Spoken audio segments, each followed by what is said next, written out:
Good morning, everybody. Welcome to the Friday edition of Jack and Keith's Weekend Playbook. Lots to chat about today, of course. If you're a Knicks fan or you're an NBA fan, lots to go over. Also, other stuff in the world of sports. And I welcome in my co-host, Boxing Hall of Fame writer, Michael Spink's biographer, Jack Hirsch. How are you this morning, Jack? Hey, excellent, Keith. There is so much going on that when we were talking a little before the show about what we might cover, a couple other things just popped into my head that are very newsworthy. And if I have a chance, I'll slip them in there. Wow, I worry about when I'm going to I get... didn't mention it before the show. I didn't think of it because you're normally with all your jokes and this and that. When Jack, you kind of filled up some valuable time where we could have been planning a little better. But the Knicks Spurs game is newsworthy enough. The upcoming game, the games that were played, the series, that'll bail us out. Or that'll bail you out at least. I think everybody's excited, Jack. Anytime you have stuff that comes out of left field, everybody's excited and on the edge of their seat. So I think it's fine. We'll be all good. In any event, the Knicks, after really really blowing a game Monday night, not playing well, and getting behind by 29 points early in the third quarter, it certainly looked dire, even for I usually keep a positive attitude in these cases. They almost sent me to bed, and I didn't go, and I'm glad I didn't because I would have missed the most historic comeback in the history of the NBA Finals and maybe the entire NBA. Maybe sports. Where's this ranking to come back in sports history? I don't know what you were thinking at that moment when things looked beyond glum. But I was actually looking ahead, but not in a positive way. Originally, I picked the Spurs to win in 7 games, but before the series, I sent you the email. I thought it over, really analyzed it extra carefully, and picked the Knicks in 6. But the Knicks were down to a certain defeat in Game 4. And It was a bad defeat. It even made Game 3 look good when they only lost by 4 points. I wondered, is that the best they could play going forward, is the way they lost Game 3? Right. So I visualized best case scenario. Knicks go to San Antonio for Game 5. They lose that game, but they win Game 6 at the Garden and then lose Game 7 at San Antonio. The series got away, and it was depressing, Keith. Absolutely depressing. But I'm going to tell you one thing about basketball. People don't mention it at all. It's all about knocking down shots. When you make shots, the perception is, oh, what good ball movement. They worked for the open man. They this, they that. And when you miss shots, I don't care how good the ball movement was. I don't care how good the offensive scheme was. People are going to point out things that went wrong. And even at the end of the game, I mean, now, if you're San Antonio or someone who's looking for reasons San Antonio lost, they're looking for GOAT, looking at a villain outside of the coach. Now they point to DeAndre Fox, trying to get a layup there. 12 seconds up. Nothing wrong with what he did. He was going to get fouled anyway. Yeah, well, you take the foul and run the clock as much as you can. Take the foul, and if you miss one shot, the Knicks were going to have enough time to set up for the last shot the way they did. Same exact thing. You're not going to get me to excuse that away. I'm not going to excuse that away. You're probably going to get fouled if you don't make the shot. And Anunoby made a sensational defensive play, and people are going to remember his legendary tip-in. They're not going to remember one of the great defensive plays in maybe NBA Finals history that he made. Real fans will, and guys like me who are promoting OG all through this playoff run, by the way. And when I was asked about who would be the X factor for the Knicks, I said OG. And I'll remember that block as much as the tip-in. And by the way, even on a tip-in, that is to go to the hoop there. He's looking for the ball. Then he goes to the hoop. Just great presence of mind to know what was going on and go find a lane. But as far as Fox goes, look, it's a stupid play, but it really shouldn't come to that. He can't be the villain. He can't be the GOAT because they blow a 29-point lead. They come down and take 8 straight 3-pointers, Jack. They weren't moving the ball at all. They just come down, throw up a 3-pointer, not cognizant of the game situation, the clock, nothing. That it was bad approach, bad coaching, and it's a young team. This is what we talked about. We've seen it several times in this, well, almost every game, where the Spurs have gotten control of these games and not been able to hold it. And I think that is a direct result of how young and inexperienced they are and this coach is, because Mitch Johnson has had his problems in this series, and Mike Brown's outcoached him. Well, Mitch Johnson made adjustments in Game 3. Keep that in mind, where they get the ball in Wemby in the low post. You know, there's certain things that I do question, and it's easy to question it after the fact because you don't know how. I didn't know how San Antonio was going to set up their defense on the last possession, and Wemby came up to guard Jalen Brunson. I understand that. Brunson was specifically Wemby's man. That was the feeling. Brunson was going to get the last shot, and by bringing Wemby out, Brunson released the ball a little sooner than he maybe would have liked, but he kind of had to do it. You know, he couldn't afford another dribble with Wemby there risking a block shot. But you could have put Stephen Castle right on Jalen Brunson, right on his heels to smother him. It would have made it very hard for Jalen Brunson to get off a shot, or Jalen Brunson was then going to have to drive towards the basket, and you would have had Wemby back there. So I kind of question, you know, their defensive scheme afterwards, even though I understand the logic behind it. But bottom line is San Antonio couldn't make a shot, you know. Towards the end of the game, they just couldn't make a basket. And what people are mentioning, Ivor, good defense. Not like during the Knick comeback, they were making shot after shot. I mean, it wouldn't only be like the missed layup by Josh Hart when he should have dunked the ball at the end that could have been, you know, devastating. But there were a number of other possessions where the Knicks failed to capitalize. A number of other possessions. Yeah, as stirring as this rally was, there was a lot of deflating moments, right? That Josh Hart miss was just like, oh my God, that could be the game right there. And he got up there and he didn't know whether to dunk it. I think he just didn't get enough elevation and couldn't dunk it, and then tried to lay it up. And I'm concerned about Mitch Robinson in this sense. Coming into the playoffs, we talked about his fractured pinky. Has that played a role in anything at all? I don't know. Maybe it has, and we don't know. But he's been on the court. But what bothers me, he's gassed. Yeah, he's gassed. Yeah. I mean, he's tired out there. I mean, why is he chugging along for the amount of minutes he played? He's looking like a preseason game, and he's working his way into shape. And with Karl Anthony Towns the last game, I know the second foul on him was highly questionable. I don't think it should have been called. But the first foul he committed virtually seconds into the game, what a dumb foul to stick his body out with a little bump. Like he kind of became cute, Karl Anthony Towns, on defense, and he picked up a quick foul. Karl Anthony Towns just can't afford that. So, I agree. That's a stupid foul in this situation. But he doesn't know he's going to get two in a minute, because that one they reviewed. They looked at that several times in slow motion. And how do you call that hooking on Towns when Wemby's sticking his arm in there? What's supposed to happen? You mean to tell me Wemby couldn't get his hand out of there? Baloney. His hand should be in there in the first place. He couldn't get his hand out of there. Come on. Get out of here. He left his hand in there. I mean, Wemby's smart the way he plays the officials. I do give him a lot of credit for that. Well, yeah.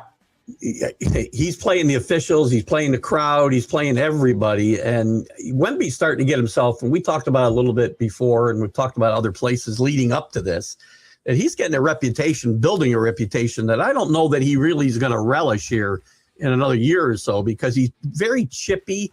He does these little antics, like, again, pointing to Mitchell Robinson, or when Robinson got a foul charge on him, and Wemby, probably took a flop. and pointing to his head. I'm saying, I'm in your head. I'm in your head. That's just, that's playground stuff, man. Well, Wemby doesn't understand, and it's too late now. And he should have been made to understand this. All great players have to be made to understand this. Once you do something outwardly and you taunt in any way, shape, or form your opponent, you're also taunting their fan base. You're also taunting the crowd. And he invited the crowd to get into it with him. And there's a carryover effect. I mean, the Spurs know they have to come back to New York now for Game 6, no matter what, if they win Game 5. And even though I expect the Spurs to show up and play well in Game 5, they're going to be at home. Something in the back of their minds has to be bothering them. Oh, man, we have to go back to New York, even though just one more time. Oh, I don't want to go back there, to put up with all this external and all this hostility, and all. And it's going to be interesting. Wemby, I think, before this series is over, is going to have one controversial moment, whether it's a flagrant foul again. Some way, somehow, because I think he's a young guy. Maybe the Knicks will provoke him for all I know. Alvarado was trying to provoke him. Alvarado, a little guy, was standing up to the Knicks trying to bump him. Should that have been a flagrant or Alvarado? The flagrant foul rules, I don't know them. You don't know them. Because they're subjective. No. They're so defined for the officials in a certain way. Alvarado's going for Wemby's leg, grabbing it. That to me is flagrant, but according to the rule book, it's not. I think Castle ran into Brunson and knocked him down. He ran right into him. I thought that should have been a flagrant early in the series. It wasn't considered a flagrant foul. How's Wemby not get a flagrant Monday night against Brunson? How's that not a flagrant? You put his hand on his head and his face and push him to the ground. But that's what I think might be a give back. Any borderline call concerning Wemby coming forward like that, the officials might think, oh boy, this is like a makeup call. You hear about makeup calls in sports? We might get a makeup flagrant call if Wemby does something like that. I don't want that to happen. As a Knicks fan, I don't want Wemby suspended for a game and people tell me we win the series because Wemby's out for Game 6 or whatever. No, but the Knicks are up. The Knicks are up with Wemby there. It wouldn't matter. Look, the Knicks last year, they beat the Celtics in the playoffs. Jason Tatum got hurt. But the Knicks were ahead in the series when Tatum got hurt. You gotta consider that factor, as well. Right. No, I get it. I just don't want to see that. I always want beat teams at their best. I don't want guys suspended or hurt. And you think for 1 second, if Brunson or Anunoby, and Anunoby's stock has went up so much in that one legendary game that I can now include him in the conversation. If one of them hypothetically couldn't play the rest of the series and the Spurs came back and won it, no one in San Antonio, including the team, is going to think it was tainted the championship in their favor if something like that happened. No. So the Knicks fans shouldn't think that way as far as Wemby goes. I'm not going to think that. Knicks fans aren't going to think that. The haters will think that. Well, the haters always going to think of something. And I don't know what haters as well. I'm going to say this. Knicks under a lot more pressure than San Antonio. In looking at the San Antonio Spurs, they're next season's NBA champions. Next season, they're winning the NBA championship. No one is stopping them. They're better than OKC. They're better than OKC now, or at least the equal of OKC right now. The Spurs and OKC, they're neck and neck right now if you want, because OKC did have, in fairness to them, they did have injuries during the season. But I don't think the Spurs win over OKC, because when they were healthy OKC during the season, the Spurs clearly got the better of them. I never look at, again, injuries aren't an excuse for losing, right? They're a reason. You have to overcome them. Everybody has injuries. Everybody's got to overcome them. Knicks aren't complete. You know, Brunson's always banged up the way he plays, for crying out loud. So, you know, look, these are two really good basketball teams. And by the way, I have to remind you, I'm just going to do this out of a courtesy for you. These shows live on forever. So your pronouncements about the Spurs, you know, winning the next 20 NBA championships are saved forever. No, I'm saying it now. The Spurs have not just Wemby. Dylan Harper could potentially be one of the best players in the NBA going forward. I mean, he could potentially. I'll give you an example. I'll give you an example right now.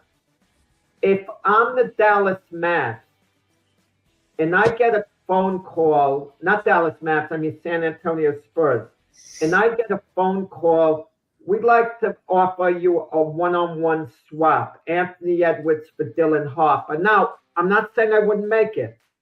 I don't know. I'd have to think of, but the idea, Keith, I would have to think about it, seriously think about it, and I'm not sure whether I would make the deal. As great as Anthony Edwards is, I could project Dylan Harper to be as good or better going forward, and he's younger. I think I'm with you in this case. I don't think I would trade him. I do think this team needs to bring that tells you a lot about how good the Spurs are going to be. I don't disagree. I'm not disagreeing they'll be great. They're going to be a great team for the next, you know, foreseeable future. I think they need to bring in a better veteran presence than, say, De'Aaron Fox. I mean, he's a nice player, but I don't think he's the type of guy that can stop what went on Wednesday night. They need somebody to be able to kind of, you know, bring this team back down to earth sometimes, because I don't know if they get full of themselves or what, but they don't have that grounding presence in my mind on that team. They need somebody that can do that and ground them when they have these moments. I think they needed a veteran presence, and the veteran presence didn't have to be one of the better players on the court necessarily to calm things down. No, it doesn't need to be. They didn't really have the veteran leadership. And, you know, there's another little bit of an X factor, too. I may have mentioned it on the last show. San Antonio's main assistant coach, he's going to be the next coach. Right. Yeah. What's his last name again? I have his brain cramp now. He's going to be the Orlando Magic coach. About 3 weeks ago was decided, but he was staying with the Spurs for the duration of the playoffs. Kudos to him for doing that. John Sweeney. Same time, Sweeney, right? John Sweeney, yeah. Sweeney, but Sweeney, when he gets back to his room, he's out of a meeting. While the other coaches are thinking of ways to counter the Knicks, what to do, I'm not saying he's not thinking of them. He's also planning for the Orlando Magic during this time. You'd be naive to think he wasn't. And his time is split up now between the Magic and the Spurs. I blame the NBA because interviews and hiring shouldn't be allowed to take place until all the playoffs were complete, till the finals were done. Then they can start interviewing people and offering them the job. Every sport needs to do that. Every sport needs to, you know, and if they talk about, you know, because of free agencies and drafts and whatever it might be, we'll push all that stuff back then. Push it all back if you have to. Can you imagine if you're the Orlando Magic and if the Spurs suffer another coaching breakdown in the next game and they lose? Are the Magic going to think that we really hired the right guy? We had Billy Donovan out there, you know, to hire Jeff Van Gundy, you know. Well, here's the thing. If the Spurs Jeff Van Gundy might go to Portland, by the way. That's a possibility. Jeff Van Gundy. I love Jeff Van Gundy, but I don't know that he's going to be able to coach today's player. All the guys, you kind of wonder how committed they are. Yeah. It is a grind. I think his time has passed. But listen, the Spurs themselves, Mitch Johnson's a very young coach, and it's shown in this series. Some of his inexperience, I think. If the Spurs go out there and blow another double-digit lead, say Game 5, because they will have been in control of every game in this series at one point or another. You could argue, right? Is he in trouble? Is he potentially going to lose his job? I'll tell you why I don't think so, because I think the players like him. I don't think he's lost the team. And that's an important thing. If the players are disgruntled and they start complaining on San Antonio, it's internal, then his job absolutely could be in trouble, and then maybe they go for veteran presence. Right now, I think what's going to happen if San Antonio loses the series, they're going to say, you want to know something? We got to our next step maybe a year earlier than we should have. The goal this season was if we just made the playoffs, it was going to be a step forward, and then next season we could contend. So by them contending this year, they might rationalize it away that way. And keep in mind this too, Keith. 2 of the Knicks losses, San Antonio had the last possession of the game. Had they made the shot, one possession, you make a shot on each possession, you're up 3-1, and now you know what the narrative would have been? They're going back to San Antonio where they're going to probably wrap the series up. That would be the narrative. Yeah. No, I kind of agree with you. I think the saving grace for Mitch Johnson will be the fact that they're so far ahead of schedule that he's going to get a pass on some of these faux pas. Maybe. Does Wemby like him? Is he? And it seems as if Wemby would advocate for him as well, because you could tell when Wemby comes back to the huddle, he has his arm around his coach and all, and it seems like the relationships are good.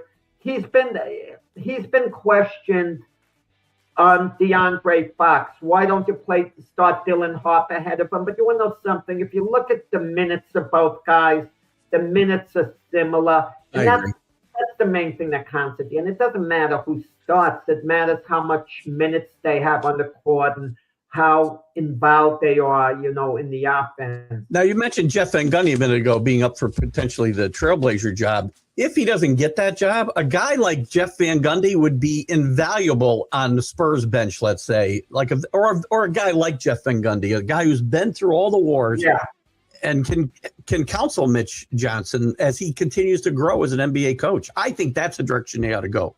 Keep him, bring in a veteran guy, maybe like Van Gundy, to kind of help him through these waters. Well, Mitch Johnson got the job because Coach Pop had issues and couldn't coach anymore. Right. So, and I have the feeling, I don't know for sure, that Coach Pop's decision who was going to, replace him. That's the feeling I got, which is another issue as well. Should a legacy coach get to decide his successor or not?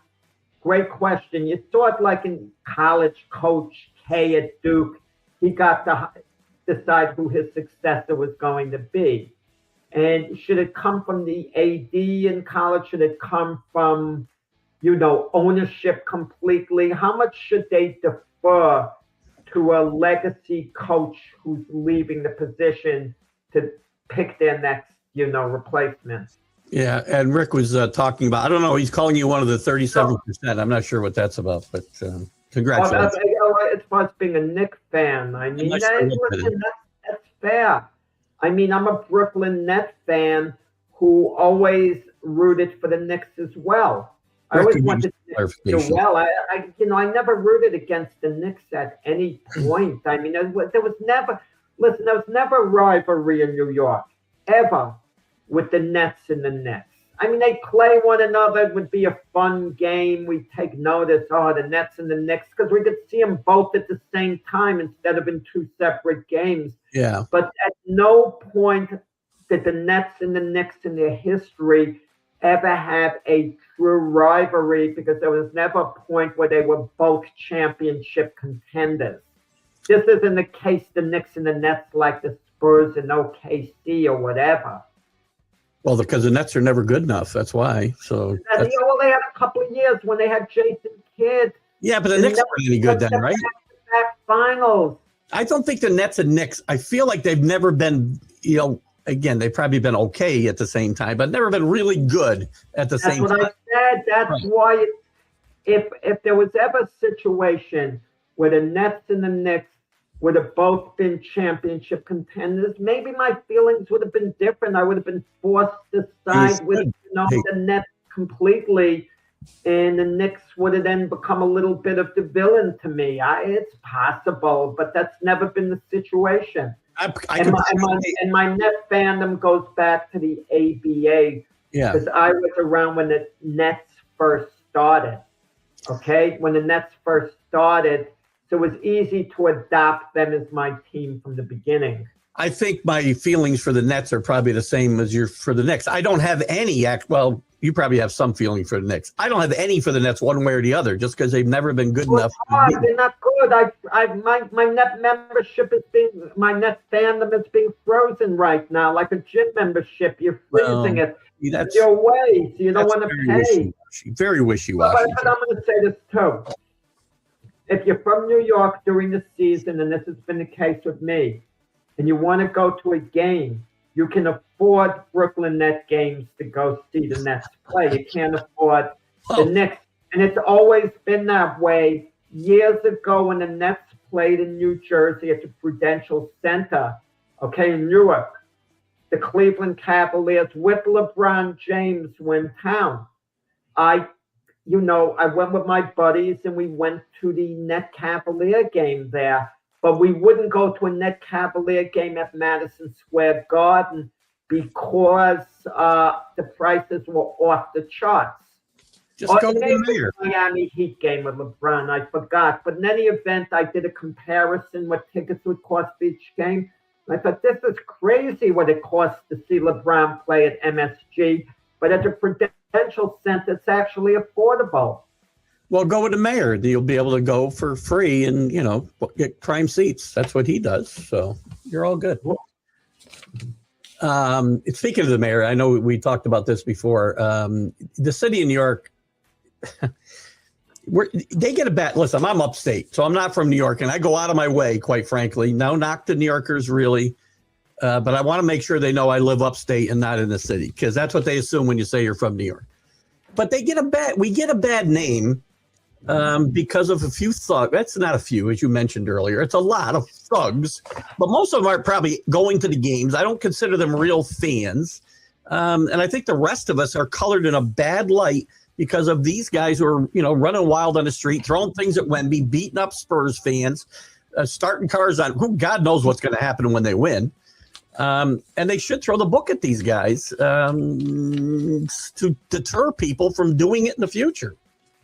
There you go again, Keith Engle, being an apologist once again. What did I apologize for? Distorting the narrative. I've heard that line. Which one? Over and over and over. You're not the first one to use it. You're just being a copycat. It's only a few who give us bad name. It's more than a few, Keith.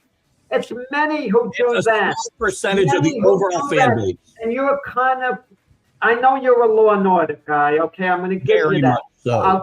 I'll give you that much, so you don't have to debate me on that.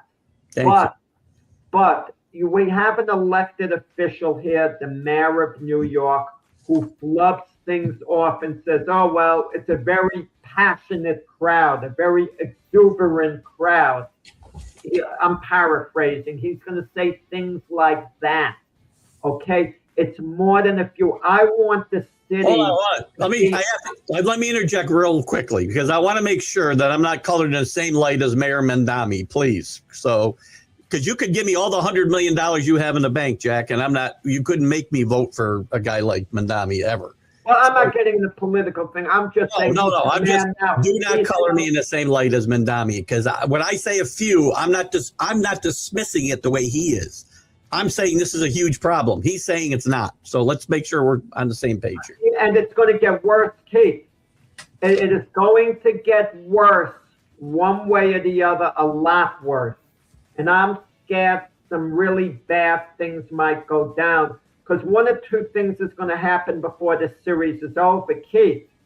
Either the Knicks blow a 3-1 lead. That means after Game 7, there's going to be real terror in the streets. vandalism, other things, or the Knicks are going to win the championship, and it's going to be an excuse to celebrate, do this, do that. Jumping on top of taxi cabs, smashing the window. I mean, a Spur fan walks out in the San Antonio Spur uniform could get attacked, and I'm going to excuse that in any way, shape, or form. I don't want to hear the mayor say, "Oh, it's wrong. No one should get attacked." Obviously, it's wrong, you fool. I mean, obviously, it's wrong. I want to be clear. I'm not calling you the fool. I'm calling. No, I know that. I know that.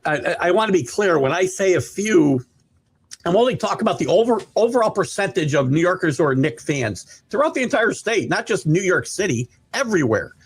So, but at the same time, anybody who does this, I don't care if it's 1% of the people or 75% of the people that are doing this, they all need to be prosecuted to the full extent of the law to deter people from doing this going forward.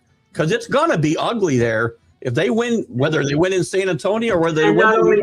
Not only that, the city of New York, starting with the mayor, has to announce, we're not going to put up with that. San Antonio Spurs fans, they come to New York, they're to be treated with respect. They're to be left alone. They're not to be harassed in any way, shape, or form. Yeah. To make that clear, they're allowed to root for their team just like we as New Yorkers, when our fans go on the road, should be allowed to root for the Knicks without any type of harassment. Absolutely. And it should be safe for you as a semi-Knick fan, a quasi-Knick fan, to go out and celebrate the victory on the streets if you wanted to safely.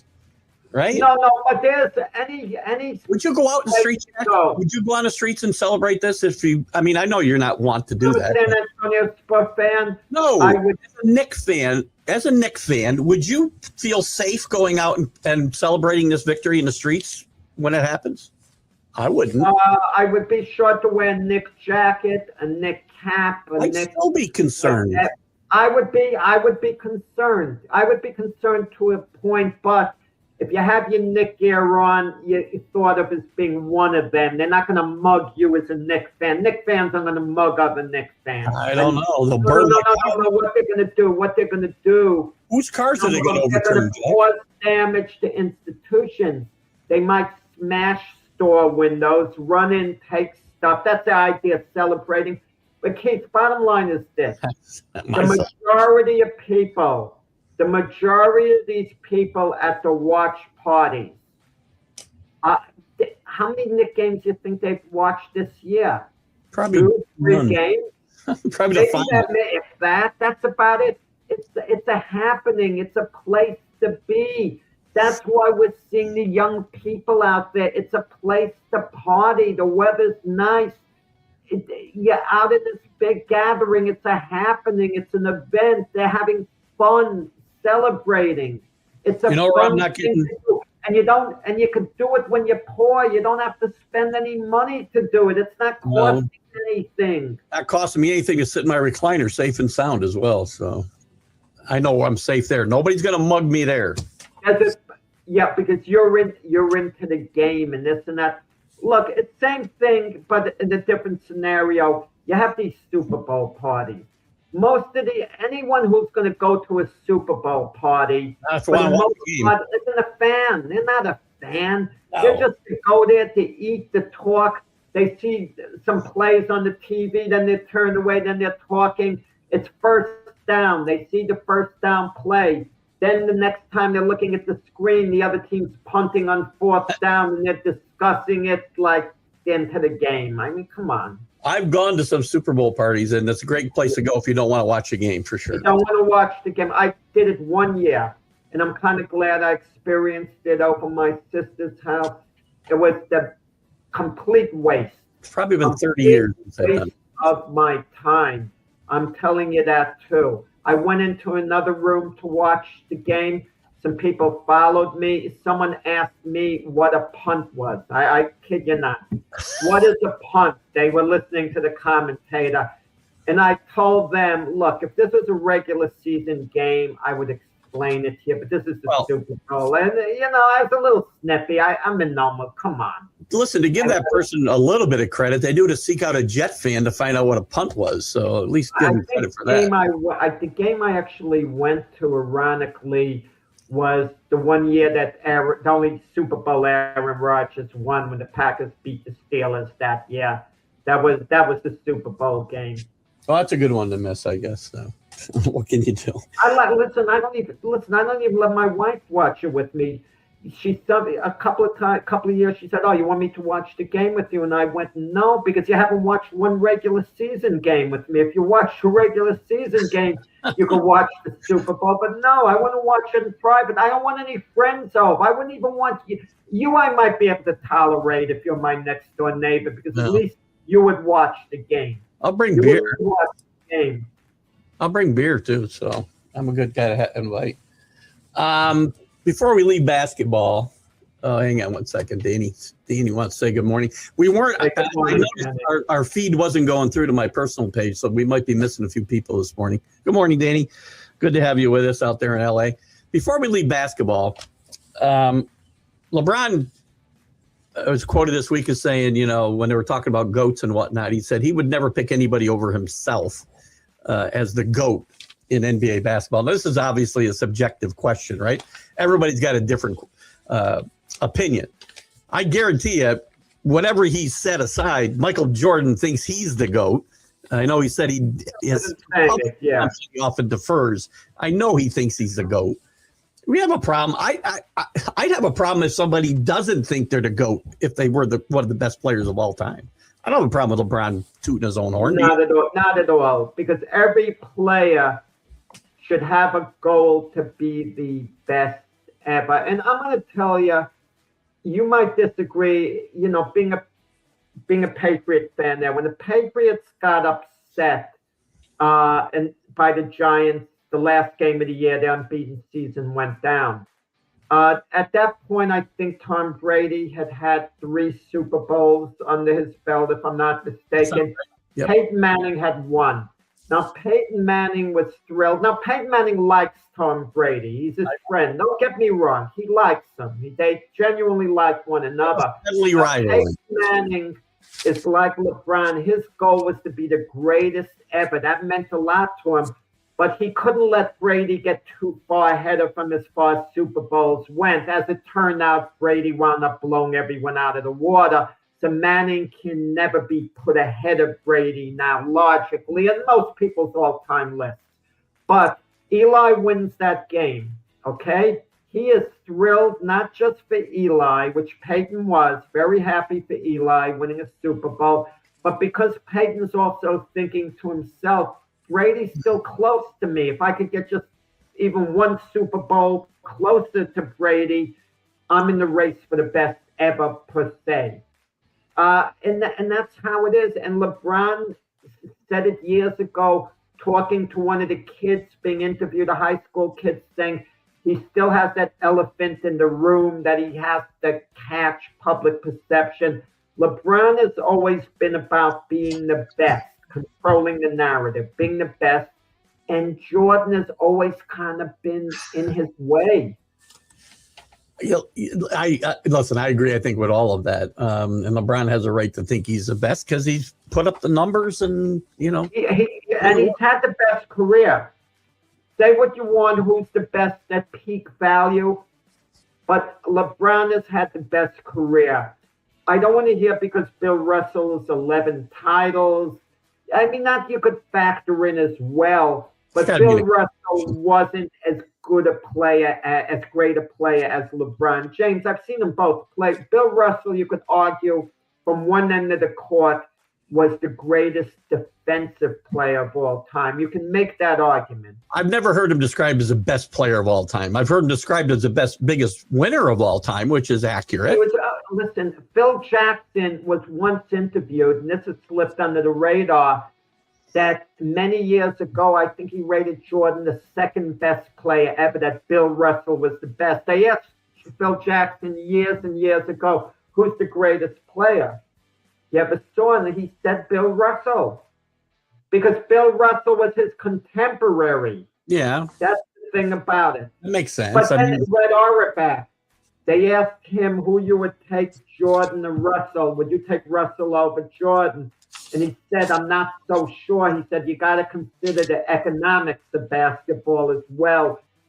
Red Auerbach, if he had a choice, Russell or Jordan, he would have taken Jordan, as much as he loved Bill Russell.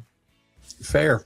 And longevity does play into it. I mean, longevity does, and then it's peak value. Jordan said it best, you can't really determine who's the best. In the eras you play in do fit into things. They do fit in. For sure. I mean, to me, when I'm comparing players, it's eras. If you can play in that time and your time, I think you're a great player. And LeBron could play then; he could play anytime. Jordan could play anytime. How would Russell do today? The modern guys can play in past eras. I hate this nonsense when they say about the modern great players, oh, they could have fit into any era. You got it backwards. Could the guys from past eras have fit into this one? And not all of them. Not all of them. Athletes are clearly better. Some guys, clearly better. But some guys could still play today. Jerry West could play today, right? Yeah, but I don't want to hear Bob Cousy, who's still alive, saying, well, I think Jalen Brunson would have been outstanding in my era as well. I don't want to hear that. Look, I can tell you that Oscar Robertson, I'm not saying he wasn't, but it's close. I could tell you Oscar Robertson was better than Magic Johnson. I could argue he's better than Magic. Magic was great, but Oscar was a little better. But people, the modern eras today, Oscar slips under the radar. They just don't think of him quite the same way. I think they discount it because the competition is better today. The athletes you're playing against today are better than what Oscar played against. You didn't have the travel. You didn't have all this other stuff. So I think that's what happens. I think Oscar could play today, without a doubt. And the story that we didn't discuss, we were talking about the Knicks fans before. I want to make a quick detour. Yep. Since you and I in a typical grouchy mood complaining about stuff, Henry Ruggs was in the news. His parole was denied. It's a tragic story that happened years ago. Henry Ruggs killed someone. He was impaired, supposedly, but he was riding his vehicle 156 miles an hour. I didn't even know cars you could get up to that speed. Tragic.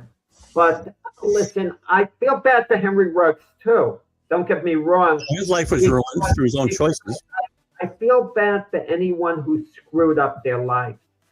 But I don't want to hear in defense of Henry Ruggs, well, let him out on parole so he could be a role model by speaking against the evils of this or that. I don't want Henry Ruggs. I don't want to hear from Henry Ruggs about the evils of, being impaired and this and that. I mean, I feel for Henry Ruggs too. I really do. And I'm not saying I was happy his parole was denied. I'm not saying that. You would hope at some point he gets his life in order. And I don't know how much remorse he has. I can't question that. But of course, he's going to say all the right things. He's now a deeply religious man. How terrible he feels for the family. They're in his prayers, the victim, the this, the that. Because that's what you say when you want to get released on parole. 100%. That's what you say, okay? How many actually, feel that? Okay, I don't know. But 156 miles an hour, and it bothers me on this account too, like it does you, Keith. We've been on the road driving our cars, and we've seen enough of these maniacs come zipping by. Every single one is a threat. And if our officials are to do anything, I would love a serious crackdown on these speeders where, you get caught speeding twice. You lose your license for a year, let's say. And then if you're riding a vehicle while you're under suspension of the license, then now you're going to jail for a year and you're losing your license for 10 years on top of it, or something along those lines. I don't disagree. And I mean, if I had committed the crime that Henry Rugg did, I don't know that I'd even be up for parole in 5 years, quite frankly. I'm not sure that I would be, or you would be. So now Henry Rugg is still young enough to salvage his NFL career. But if I'm law enforcement, I totally disregard that factor completely. It's not about him, it's really about the victim. Look, there was a case many years ago. He's no longer alive. There was this boxer, Tony Ayala, who he raped women. He was given a 15-year sentence for rape, and then after all the time, he was already an old guy, but he was something like 37 years old, and he wanted to return to the ring. And there was a big movement to return him to the ring. And the parole officer didn't let him out. I mean, the judgment was he's still a threat to society, even though he's been in jail. And that official came under a lot of abuse for not allowing him out, because it was supposed to be a story of redemption for Tony Ayala. But guess what? Tony Ayala was eventually allowed out, not at that time, and got in trouble again. Well, he should have had Deshaun Watson's lawyer. He would have been out, never gone to jail. No. Deshaun Watson did nothing along those lines. Deshaun Watson, to 60 me... women said otherwise, Jack. Listen. Deshaun Watson, the problem with Deshaun Watson, he exposed himself extremely distasteful. Extremely. It's not like Deshaun Watson forced women to do things against their will. That's not what 60 women said. That's not what 60 women said. What he did was indecent exposure, and he's paid. And Deshaun Watson is paid. He's paid a real penalty for reputational damage. Don't remember being in prison. I don't remember being in prison. I missed that story, I guess, but I'm getting sidetracked now. Deshaun Watson's never going to be redeemed in my eyes, ever. Well, that's fine. No, I'm not saying he should to you, but it's not like he committed a criminal act in the sense that he should be in jail. He was never charged on a criminal act. He wasn't charged. Doesn't mean he didn't do it.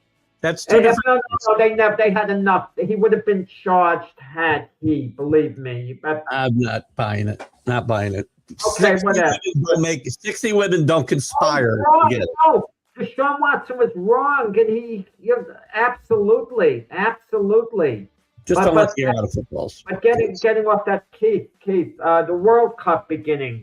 World Cup started yesterday. South Korea, where they went. What they win 2-0 yesterday? Is that right? Had it up. South Korea won. Yeah, they came from behind. They come from behind to beat. 2-1. They won 2-1. Mexico won 2-0. Oh, South Korea wins. The game was in Mexico. Mexico normally contends for the World Cup title. Yep. USA will play tonight against Paraguay out in SoFi Stadium in LA. Maybe Danny will be there. I don't know. They're contenders and pretenders. The USA is one of the teams that's thought to have a shot at maybe winning the World Cup. They're not the favorite, but they're not doormats either. I would think they'd be happy to get out of pool play probably in advance out of the first round. It goes a little bigger than that. Based on history, they should be happy to get out of pool play. If the United States can go on a bit of a run, it would create a tremendous buzz. Yeah, it would. And for the World Cup to really catch on here, USA needs to make some kind of run, I think. Because they're listen, I'm a soccer fan every 4 years, and when USA does better, then I'm more of a fan, obviously. So we'll see how that. And I think I'm not in a small minority here. I think it's a pretty big minority. The only way soccer catches on in the United States, if you have leagues and the right players that create interest in the leagues and some standings and all, like they have the other sports. Best player in the world plays in the league here, and it still doesn't catch on. Best player in the world is here. Well, I'm going to tell you this about the World Cup. It's the greatest tournament in the world. I mean, pro sports have their tournament. The NBA championships are a tournament. Hockey, Stanley Cup playoffs are a tournament. Major League Baseball playoffs is a tournament. You know, football culminates in the Super Bowl. The Super Bowl is the single greatest sporting event that you can have, but the World Cup tournament dwarfs, the NFL playoffs or any other sport. Well, they had the security officials I saw interviewed on the news the other night. We're talking about from a security standpoint, it's like providing security for 60 Super Bowls over a month's time. So it's a big challenge from that standpoint. So anyway, we hope the USA has a run. I kind of agree with Danny. If they get out of pool play and win a game after that, that'd be pretty good. So anyway, actually, they lose to Paraguay today. I'm still not. Yeah, that'd be bad. I'm still not letting my granddaughter kick a ball. When she kicks a ball, I pick it up and tell her to throw it. Don't kick it. So we're not having any kicking of balls. NHL playoffs. Carolina takes a 3-2 lead last night with a 4-2 win. Chechnikov, I believe is how you say his name, 2 goals last night. Interestingly enough, Brendamore, the coach for Carolina, kept Bussy in the rotation. He said that he sat Anderson the other night just to rest him. You rest a guy in game 4 of the playoffs? That's kind of weird after Bussy had replaced him in game 3. But he leaves Bussy out there, and he plays really well with 23 saves. I'm guessing they won't make another change in goal, Carolina. And Vegas goes home needing to win to stay alive, Sunday night. Yeah, how do you justify certain moves? You're going to say one guy's better. Just let the team know up front, I'm playing whoever has the hot hand. Did you hear what John Tortorella said after the game? Always defiant. This is funny in a way. I guess he wants to send a message to his team, kind of similar to what Jordan said when the Bulls were going to Phoenix for Game 6 and possibly Game 7. If they were to lose Game 6, they were up 3-2 against the Suns in the finals. I'm only bringing one suit. I mean, but then again, come to think of it, Keith, one suit should be able to last for the duration of the few days. I mean, how often are you going to wear Don's suit? But whatever. John Tortorella is leaving his clothes in Carolina. Now, the Las Vegas is going back home for Game 6, to play Carolina in Las Vegas. Right. But Tortorella's team is down 3-2.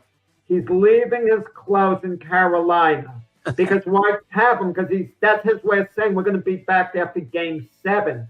Can you imagine the Golden Knights lose Game 6 and they're eliminated? What becomes of Tortorella's clothes in Carolina? Does he just trash them? And how much clothes did he bring? You mean the room is being held to him and not being used? Maybe. I'm sure he can afford it. That's classic. He get an Airbnb or what? Like for a week or whatever during a stay? Classic John Tortorella, though. I love that. So you got so this weekend we have 2 potential closeout games. One playing at home, trying to stay alive in Vegas, and one going on the road, trying to wrap it up in the Knicks. Saturday and Sunday nights.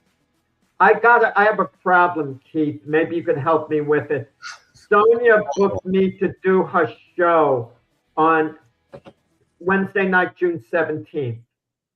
My problem is on the 17th, that would be Game 7 of the Stanley Cup Finals. And that would be during the heart of the game. I'm going to be doing her show. Well, is there any way I can get out of it, Keith? You want to fill in for me for that show or what? No, I can't on Wednesdays. I want to watch the game. It's Game 7. I've become a fan for Game 7. You just watch along with her. She's a Carolina fan. You'll be all right. Yeah, I got to speak to her on that. Yeah, I mean, maybe she wants to postpone it or do it early. Cancel her show if there's a Game 7. There's a Game 7 going on. Come on, especially she's a Carolina fan. You're right. 100% she should. I'll let her know. Let's see how Game 6 goes. You had a couple. Did you have any? What else did you have? You had something from left field. You said. Did you forget what it was now that we didn't talk about before? I think the Henry Ruggs thing that kind of bothered me. And do I have some compassion for Henry Ruggs? It doesn't mean he's a bad person. Sometimes someone does something completely irresponsible, completely dumb. It does. That's at Game 6 first. But it bothers me. I don't want to hear that Henry Ruggs could be used as an example, as a role model, and all that. It's listen. I once went to see this borderline NBA player. He'd speak to kids at schools, okay? And I was at this school, and I heard him speak to the kids about the way he threw away his NBA career. He did this, he did that, everything wrong. And a lot of times you hear that, and it's like a therapy session for the person. It's is it more about helping the kids? A therapy session. I think they want to hear someone who succeeded and met their dream. They worked hard towards it, what they had to do to get to their dream. I think that has more value as opposed to throwing away their dream, like someone on drugs, the way they threw their career away by being on drugs. I'd rather hear about someone who resisted the temptation of drugs and made their career a success. That's just me. Maybe I'm wrong in that outlook, but that's just the way I feel. I think there's value in both messages, but I don't disagree that we should hear more of that, right? Instead of just the negative side, because and not everybody goes down that path. Some people stay the path, the straight and narrow. So anyway, you want to get with that? You always ask me anything with boxing. Anything with Saturday, boxing. Yeah. Saturday night, tomorrow night. Jesse Bam Bam Rodriguez, one of the best pound-for-pound fighters in boxing, is fighting. But I'm going to tell you, going opposite the Nick game, the timing in the World Cup starting. Nobody's watching. So much sports, things kind of slip under the radar. You know who was at the game? You're looking at all these celebrities going to the games. Like you see Aaron Judge there. That's cool. Aaron Judge is a megastar in New York as far as I'm concerned. He handles himself like the consummate gentleman always, Aaron Judge. You get the feeling a great guy. And then you see Jackson Dart marching in like he's a celebrity. Keith, maybe I'm missing something here. I'm not even certain if I'm a Giants fan, he's my quarterback of the future. Jackson Dart has proven virtually nothing so far, but he has potential. I'm willing to give him a full shot to be my quarterback of the future. He has proven nothing to this point. But he's a name, and he should be. I'm glad he puts his face there and roots for the Knicks. I got a bigger problem with somebody like Taylor Swift, who was with Travis Kelce rooting against the Knicks when they played the Cavs. Remember them sitting courtside in Cleveland, rooting for the Cavs, and she's sitting in Celebrity Row with a Knicks T-shirt on. No. Wait. I'm gonna wait. When she was with Travis, she was just sitting with him. She wasn't rooting for the Cavs. Are you sure? She was sitting with him. Look, she didn't have on Nick out of respect to him, but she could have still been wanting the I'm not so sure to win. But at that moment, and Travis being a minority owner, I mean, she should. You know who I liked? His brother, not Jason Kelce's wife.